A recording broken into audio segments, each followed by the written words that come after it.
Godmorgen, Marianne. Godmorgen. Kan du huske, vi har aftalt, at du skal have støttestrømper på i seng. Nej. Hvorfor det? De er bedste for dig og for mig, at vi gør det i sengen. Men jeg sidder her og ser fjernsyn, så vi kan gøre det samtidig, da jeg ser fjernsyn. Jeg kan godt følge dig. Jeg kan godt forstå dig, at du vil gøre det her, mens du ser fjernsyn. Men vi kan altid se fjernsyn senere.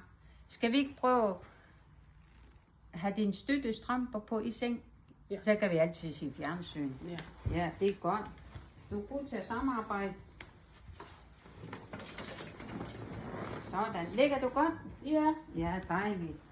Vi har dejligt vejr herude i morges. Ja. Det var dejligt. Frisk. Det har været regnvejr, men det er frisk ude. Ja. Ja.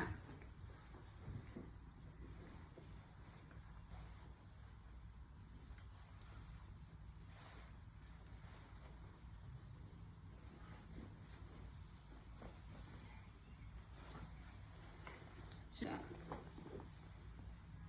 håber, det går fint med dine strømper. Ja. Det er godt for dig at have strømperne i sengen, Ja. inden man går videre med dagen, ikke? Ja. Ja. Dejligt.